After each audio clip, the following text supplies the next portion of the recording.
I'm Emily Kumler, and this is Empowered Health. We hope that you're enjoying Empowered Health and that you'll consider donating. You can do that on our site, or you can go directly to patreon.com/empoweredhealth. Again, it's Patreon, which is patreon.com/empoweredhealth to donate and keep the show running.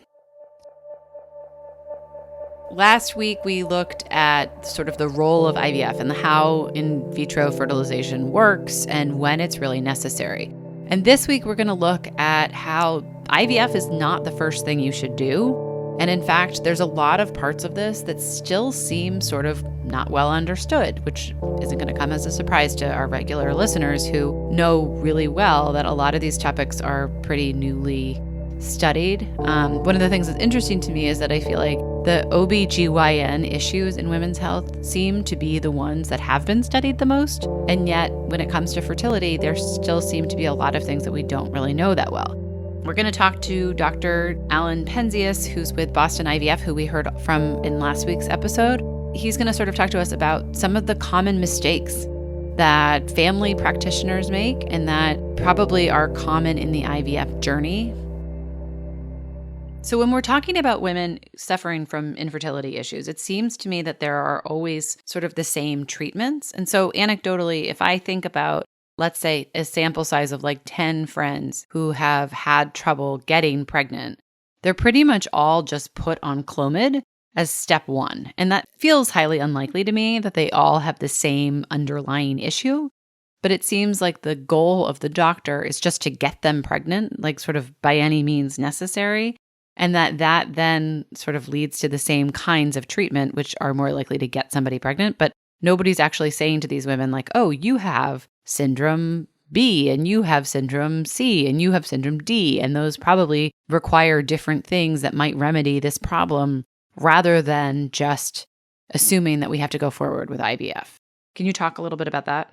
That's probably one of the most salient takeaway points from today's discussion is making sure that the first step is a thorough history to really tease out some of these issues with the menstrual cycle and ovulation, tease out the biological factors, ovarian reserve testing, making sure the uterine cavity is of a normal size and shape and that there's no polyps or fibroids or obstructions within it, making sure the fallopian tubes are open, and making sure that there's a semen analysis that's done so that we start off the process with a diagnosis first and then start to talk about treatment. Because if you were to try to leapfrog the process and to try to short circuit, ultimately, if it works, you're lucky.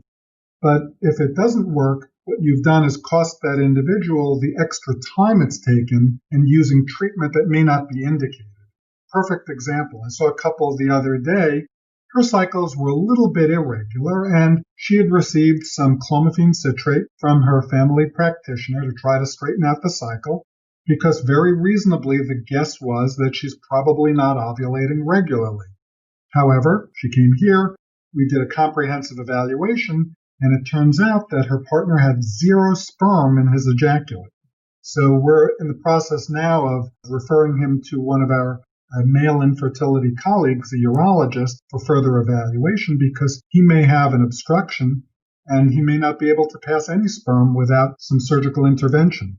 When that woman presented to her family practitioner, the obvious problem was an irregularity of the cycle, and because they didn't finish the evaluation, she spent 2 months taking medicine that did cause her to ovulate, but with no sperm, her chance of pregnancy was 0. And how frustrating for them, too, because there's a huge emotional component to that. No question. And I think, again, for the most part, we're seeing much more education among the OB/GYNs graduating today, and even primary care doctors are a little bit more attuned to the fact that you really need to do that evaluation first, because if you short-circuit the evaluation for whatever reason, begin treatment, you're wasting the clock. And if somebody is 25 and now they've wasted 6 months, they'll be frustrated, but biologically, they're still in good shape. Somebody's 41 and does that, they're never going to forgive you. I was really excited when our next guest approached us about a test that she had developed that measures progesterone at home. So oftentimes women have to take progesterone after they've gotten pregnant if they're a high-risk pregnancy because it helps to keep the baby and prevent miscarriages is the thinking. And she had had her own trouble getting pregnant and went through IVF, but she didn't enjoy the experience. And as we've heard, most people don't enjoy the experience, but she was sort of determined to figure out another way to do it. She's a big medical researcher, so she understands the body, she understands biology, she understands the interplay of hormones. And she sort of thought to herself, like, what are some other ways that women might be able to get pregnant without doing IVF? And what she stumbled upon was the role of progesterone and how apparently there are studies, which she's going to explain to us, that looked at the role of this hormone in women and their ability to keep a pregnancy, but they kind of looked at the timing wrong. And so her hypothesis is that women actually need progesterone much earlier in their cycle than what most in the medical community believe. And that if you know what your progesterone levels are and you're able to stabilize them by taking exogenous sources if needed, you are more likely to get pregnant. And so in her case, she was right. That was all she needed. So she's going to tell us her story, and then she's going to tell us a little bit about this company, Proov, that she's now launched. My name is Amy Beckley. I am the founder and inventor of Proov Test. I have a PhD in pharmacology and a master's degree. And I started this company and developed this product because of my own personal battle with infertility and felt like women needed to know more about their reproductive health so they could advocate for themselves. The Proov test is the first at-home 5-minute progesterone test, which helps them to understand why they're maybe not conceiving and help them conceive. So let's talk a little bit about progesterone, because I feel like a lot of people know about estrogen, and we certainly know a little bit about testosterone. So what is progesterone? Why is it important? And why does it sort of have a bad rep? Great question. Our goal is to make progesterone as well known as estrogen. So estrogen is, what we commonly call like the female hormone. That's the main player in the first half of the menstrual cycle. So as the woman gears up to ovulate, her estrogen grows and increases, and then she ovulates, and then the cycle turns to progesterone. Progesterone is released after ovulation, and it prepares the body for conception. Without progesterone, the uterus is not receptive to the embryo, and you cannot get pregnant and you cannot stay pregnant. So progesterone is the main hormone that's involved in keeping a woman pregnant. Anytime during a pregnancy, if progesterone falls, it's either a miscarriage or a preterm birth. So it's a very, very important hormone. I don't think people really talk about it that much because we haven't really had access to that hormone until very recently. It's something that as we age, it decreases. So if you think about a woman going through menopause, all the hot flashes, those are imbalances between estrogen and progesterone. Progesterone is falling first, and it's actually, what's causing all those menopause symptoms. If you think about a woman who's trying to conceive, the average age of conception now is 31 or 32.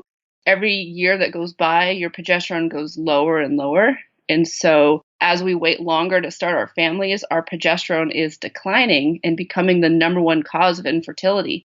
And so now that we realize that, we're like, oh, well, this should be something that we're measuring and that we're tracking and that we're treating if it becomes a problem. Yeah, and I think that's so fascinating because I feel like, I'm 42. In the course of my sort of reproductive education life, you hear about women getting progesterone shots, right, to help keep pregnancies, which is exactly what you're speaking to. There was sort of this myth growing up that your best eggs are the ones when you're younger. And then they sort of run out, and the ones that you have left when you're older are like sort of, they're not as high quality.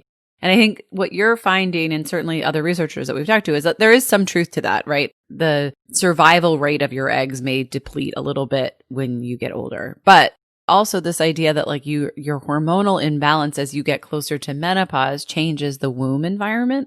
That feels like new information. Yeah. So there is a lot of truth to that. If you think about an egg like a chicken egg, right? Like you're going to go make yourself eggs for breakfast. There's a very, very small part of that egg is the actual turns into the embryo. The rest is the yolk, the support system, the nutrients. That is progesterone. right? So the egg itself, what turns into the embryo, could be perfectly fine. It's that support system, it's that way of the body being able to hormonally support that pregnancy that goes down with age. So yes, your egg quality declines, but it's not necessarily the part that turns into the embryo, the baby, but it could be the support system and that your body cannot support that pregnancy. I read a quote, I think it was from an article that you were quoted in Forbes, about how this is the kind of thing that doctors don't regularly test for, but that actually it probably accounts for a large number or a large percentage of miscarriages. Yeah, like everything in life, some stuff goes viral and some things don't. And so some poorly designed research has been done to answer that question. Does progesterone support matter? And if you don't do that experiment right, you get the wrong results. And so somebody in the UK did a poorly designed study and then publicized it like crazy and then fed it to all the doctors. And then now the doctors are like, oh, progesterone doesn't matter. And I'm like, well, it does matter because every single person that does IVF, they get shots of progesterone.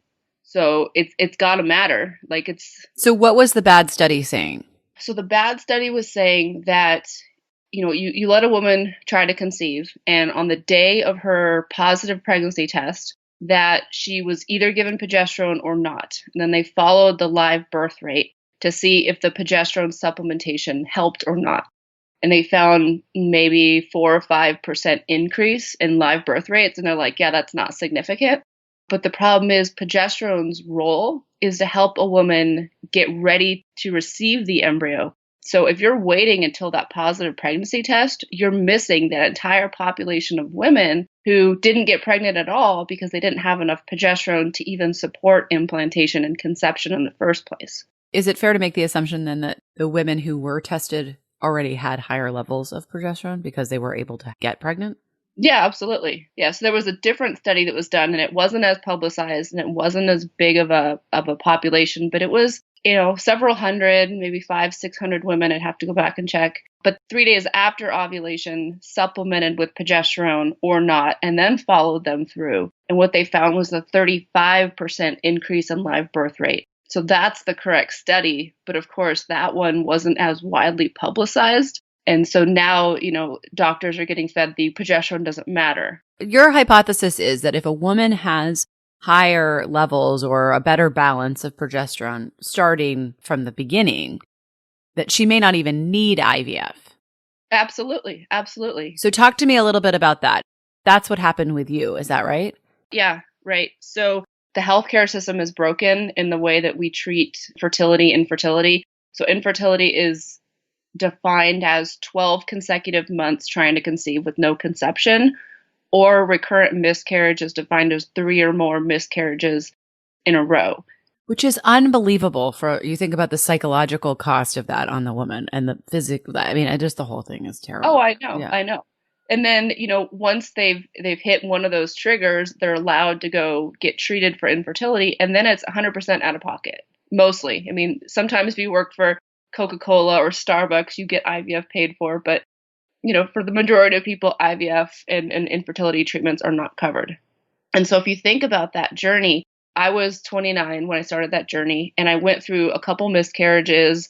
I was very frustrated. Here I am, this strong-willed scientist that had waited, that had done everything right, that had, waited till she had the house, the career, like all the ducks in a row, and I could not conceive. And I felt like a failure as a woman.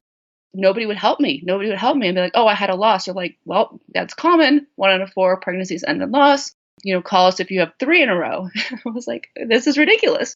So you get to the point where you can go see someone and the doctor sat down and said, you know what? We can quote unquote waste your time and try to diagnose what's going on, or we can do IVF. And, you're wasting time and it's like a 10-15% chance every cycle, or we can do IVF and it's like a 70% chance for your age group. And I'm like, well, no brainer. Let's do IVF. But, I have to stop you right there because I feel like this is one of these things that like literally is part of the reason I wanted to do this episode, because I know tons of people who have had infertility issues. And it doesn't seem like anybody, maybe one person I know was diagnosed with something. But otherwise, everybody is treated. It seems like everybody's put on Clomid, right? And then everybody does like an IUI.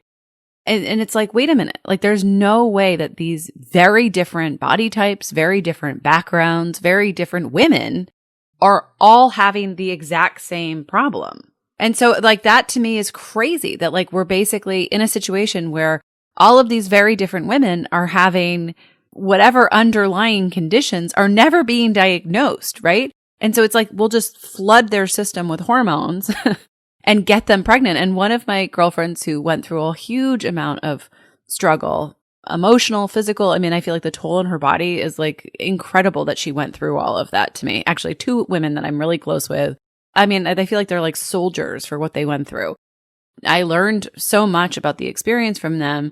But one of the big takeaways for me is that even when you go to a fertility doctor, it's like their score or whatever is based on getting you pregnant. So it's not even based on if you have a live, healthy baby. And that's nuts, right? They're like, oh, I can get you pregnant. I can get you pregnant. And you're like, well, wait a minute. Is the baby going to be born, right? Because that's really my goal. Is the baby going to be healthy? That's also a goal, right? For most moms, that's important. And then, also like, what is the long-term impact of all of this treatment on me? And like, if we can try to minimize that, wouldn't that be the best case scenario? But it doesn't seem like that's actually a goal that's in line with a lot of fertility doctors because their goal is to get you pregnant because that increases their sort of batting average and they're not following you for the next 20 years to see, if you develop cancer or if you have issues with your bones or a brain or anything else because of the incredible amount of hormones that they put through your system. And that makes me furious. Absolutely. Absolutely. I'm going to go back to one of the very first questions you had. Why do we not know about progesterone? Why are we not getting tested? And it kind of falls in that line is, if you go to an IVF clinic, that's what they know. They know IVF. They're not going to waste their time trying to diagnose you because IVF fixes all causes infertility. It's not going to benefit them to try progesterone and see if that's the key. So that really that knowledge has to come from the woman, has to come from the patient herself. And if she knows about progesterone, she knows it's an issue, she feeds back on the doctor and says, you know what, before we do IVF, let's try this first. And that's where it needs to come from because, if I go back to my case, I went through IVF. I mean, I had a son out of it and I would never not do it in a heart. It was definitely the right decision at the time, but when he was about 2, I was like, all right, I want to try to have a second one. But there's no way I'm doing IVF. And so I went back to the doctor and I said, IVF off the table. What else can we do? And I had this whole theory that my hormones just weren't balanced and I wasn't able to conceive because I didn't have enough progesterone. And so I said, hey, what if I just ovulated, naturally? We had intercourse like normal husband and wives have intercourse. And we just gave my body a little extra progesterone because it's not producing enough. That course of action within a couple months resulted in my daughter. And, I came out of the closet and I was like, look, I just had to ask the right questions of my doctor and I was able to conceive naturally. And this is my story. And it was amazing how many women were like, oh my gosh, progesterone, absolutely. Like if I didn't have progesterone, there's no way I would have had kids. And yes, that was my miracle. I helped people through this and heard so many stories that I was like, okay, we need to empower women about this hormone. They need to know what it is. They need to be able to test for it and they need to go advocate for themselves. And if that's a solution, great. I'm not going to sit here and say that's the only solution. Some people have blocked tubes, some people have masses in their uterus, but the majority of the problems is hormonal. And if we can, think of a better treatment plan, that's the whole goal.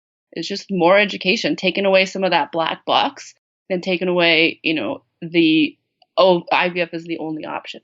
Yeah. And I mean, it's really interesting to me because I feel like there's sort of a parallel. We did a couple of episodes on menopause. We were going to do one episode and then we were like, oh my God, we have to do like 5 episodes because this is so complex. And it seems like there's so much more like sort of new research coming out every day about hormonal balance and like when changes start happening. And, one of the big things with the Women's Health Initiative that was so frustrating was that they were basically looking at women who did hormone replacement after they were really menopausal, right? And so you're like, what a colossal waste of money, right? Right. So it's interesting to me that you're mentioning this study, which we'll have to link out to, that was done in the UK that was like sort of testing progesterone after the fact when it would be really the critical point to know what it was.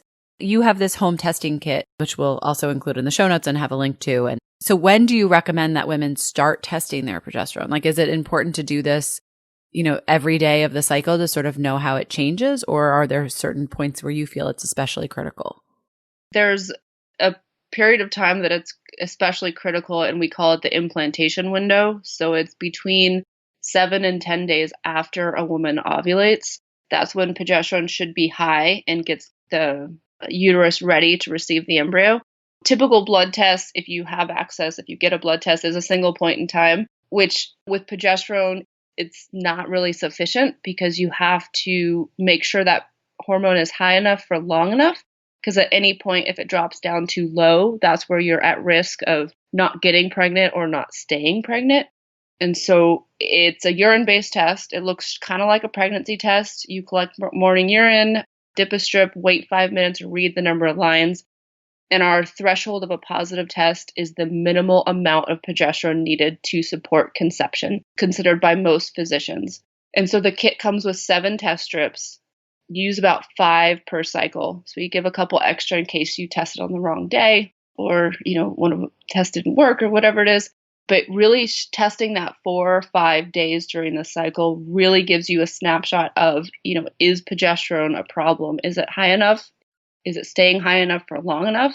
And that's really information that can empower you to have better conversations with your physician. What about the role of progesterone, like just in a woman who's not trying to conceive? Are there benefits to it that would be important for somebody who's not trying to conceive to have an awareness of? Oh, absolutely. PMS is pretty much a drop in progesterone. Cyclic headaches. So I get a lot of headaches. The co-founder, Ellen, she gets a lot of migraines. And it's due to that really high drop of progesterone all of a sudden. That's fascinating because so many women suffer from migraines and bad headaches and don't know why. Yeah. So hormones are very tightly controlled by what you put in your body. So, vitamins, foods, I've noticed that dairy was just a little inflammatory for me. And so I just cut out dairy and that helped boost progesterone. So simple things you can do. There's this, it's called seed cycling, the act of eating different types of seeds at different phases of your cycle that helps balance estrogen and progesterone ratios. Oh, that's fascinating. I feel like it's voodoo magic because I have no idea. Like I know how it works, but it's like something so simple can have such a huge impact on hormones that it's crazy. We did an episode on endometriosis, and one of the things that the doctor said was that with so many women doing the vegan diet and stuff like that, that you have to be really careful of soy. Yeah.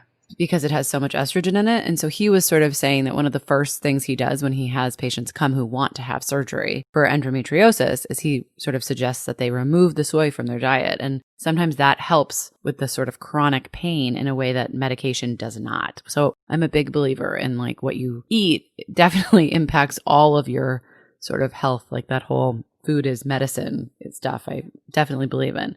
So is it sort of like a regimen where you're eating different seeds every day? Is it like you just pop them in your mouth and chew them up every morning, or how does that work? Yeah. Usually you put it in oatmeal, blend it into a smoothie, but it's very, very simple. It's a tablespoon of flax seed and pumpkin seeds in the first half of your cycle. And then it's a tablespoon of sunflower seeds and sesame seeds in the second half of your cycle. So simple. It's not even like you have to go to India or something to source these. They're, especially pumpkin seeds right now, are readily available. Yeah. But you also took progesterone as a prescription, I assume, when you were trying to get pregnant. Right. So I like to say it depends on where you are in your journey. I was so distraught and I was so done that I was like, I just put the Band-Aid on it. Let's just treat the symptom and I'll be on my merry way.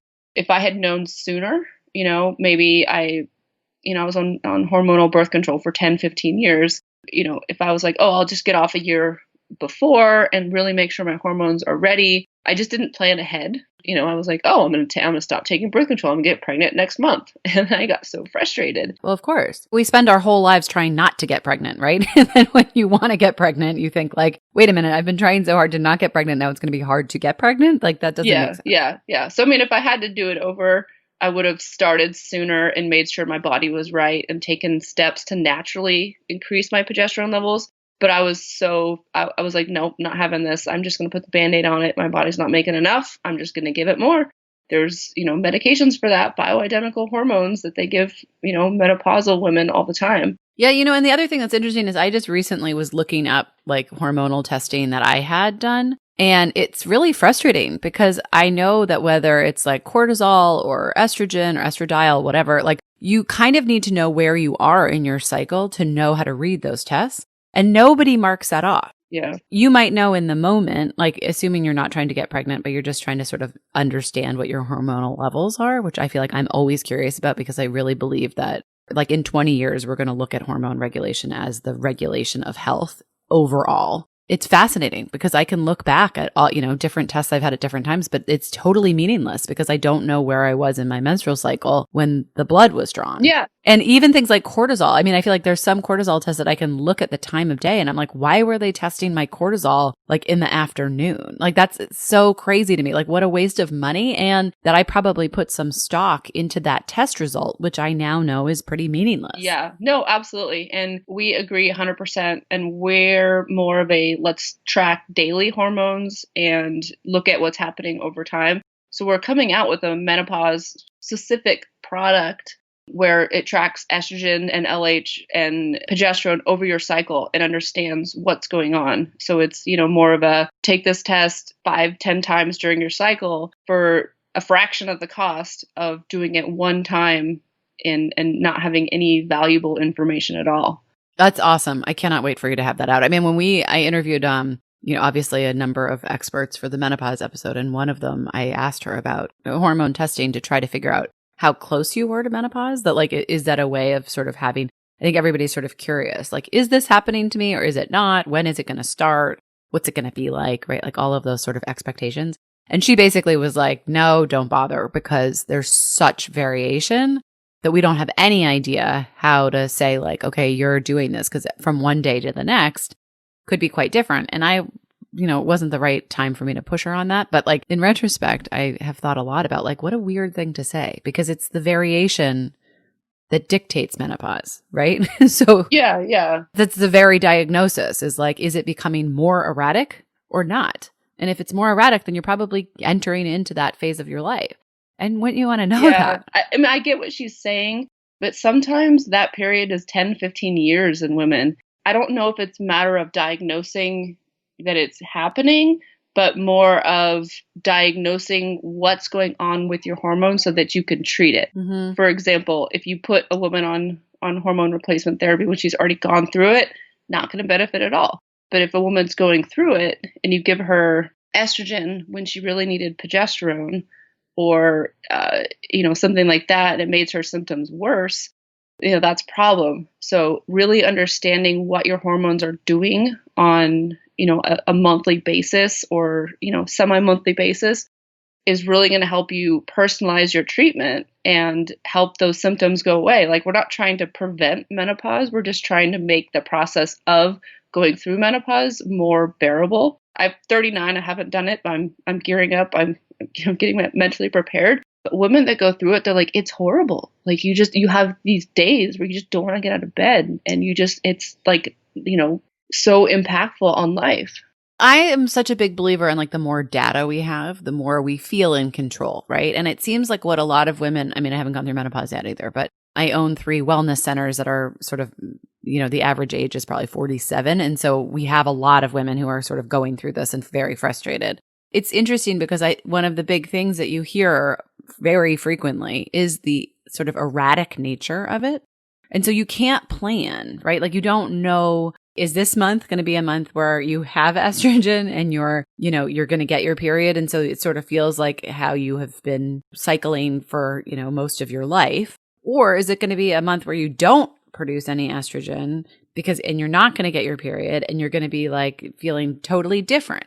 And so my thing is like, if you were able to actually sort of track hormones, which maybe your test will be able to do, or somebody should come up with a test that can do, then you'd at least be able to say like, okay, I've gone 2 months without this big influx of estrogen. One is probably coming, right? Or this is sort of more of what the pattern has looked like for me. And therefore, I know these things are happening because I think there's so much more everything in medicine is about treatment. I really think if you take the other side of it and you like look at the seed diet that you're doing, right? Like there probably are natural interventions that can help you along the way rather than waiting to get to a critical stage where you decide to have some massive intervention that probably has unintended consequences to it, right? Like rather than just learning more about your body and being like, okay, like this is where I am, this is what's happening, this is normal. I mean, I think that's the other part of it, right? Your bones, your brain, your heart. I mean, all of these things are impacted by your estrogen dropping. And I think when women go through that, it becomes really scary because all of a sudden you're like, oh, I'm really dizzy. And then you get a DEXA scan and you figure out that you have osteoporosis, right? And you're like, what is happening? Whereas, if we had just sort of like a normal course of life that like and I know people are going to laugh at this when they hear this on the podcast, but like if your morning pee was just tested, right, for like a bunch of stuff, every day, you'd be able to see how things were changing gradually. And I feel like mentally, that kind of prepares you in a different way than just all of a sudden being confronted with something. Does that make sense? Yeah, absolutely. I definitely agree. But back to the infertility stuff, because that's really what we're supposed to be talking about. With your progesterone test, how many people do you guys have using it right now? We have sold over, I'd say about 13,000 test kits. Okay, that's great. We've helped tens of thousands of women understand their levels. We have a private Facebook group that we support women one-on-one. We think it's very important that they have the proper education. So we walk them through and tell them, okay, this is what you should ask your doctor for. This is maybe something that's happening, or, maybe progesterone is likely not your problem. And so is there a point in time where you recommend women start doing this test? Obviously the 3 miscarriages, to look at this from the conventional medicine diagnoses perspective is too late. Yeah, it depends. We have people of all different, shapes and sizes, so to speak, that use our test. And it really depends on the woman, right? So, a lot of the millennials coming in, they want to have as much information as possible. And sorry, my dog's in here. So they want to have as much information as possible. And as soon as they're ready to conceive, they want to know on day one if it's going to be a problem. And so they're being very, very proactive about it. Other women, they're like, nope, I want to try it naturally for 6 months or so and see if it's a problem. And so, they come in saying, okay, I'm not conceiving. I'm a little frustrated. What's going on? Could this be the problem? We have women that, have had a loss recently and they want to make sure that progesterone wasn't the cause. And so they'll come in and they'll start using it. And then we have a big subset of women that it's just because general wellness. They want to track their cycles. They want to, maybe they're getting PMS. They just want to make sure it's okay. Finally, women with PCOS are a big, big consumer because we're a test that actually works. The number one cause of infertility in a woman with PCOS is they're not producing enough progesterone. They're either not ovulating at all, meaning no progesterone, or they're ovulating insufficiently and they're not producing enough progesterone to get pregnant or stay pregnant. And so, typical ovulation tests, tracking tools for them don't work. And this does. This really tells them, hey, am I ovulating or not? Do I need to go talk to my doctor about, ovulation-inducing medications or things like that, dietary changes, and switch the conversation to, oh, you have PCOS, you need IVF, which is not the case at all. It just seems like this idea of having a baseline of what is happening inside your body before you treat your body seems so obvious, and yet it's also really radical from the way that we currently handle these things, right? Yeah, we've been binge watching This Is Us, totally behind. But this whole idea of Kate, she's the obese woman who is 37. She's like, oh, I'm overweight, I shouldn't get pregnant. And then she does, and she loses it. And you see the whole journey where the doctor says, oh, well, you could just try again. There's no reason, everything looks fine, and everything was fine until it wasn't fine. She gets pregnant again. She gets diagnosed with PCOS, and then all of a sudden it's, oh, well, you have to do IVF. And I'm like, why? Like, just because you have IVF just because you have PCOS doesn't mean you have to do IVF. And it's frustrating to look at that's what they're putting on TV is, oh yeah, you have PCOS, that's what caused your miscarriage, and the treatment is IVF. It's not.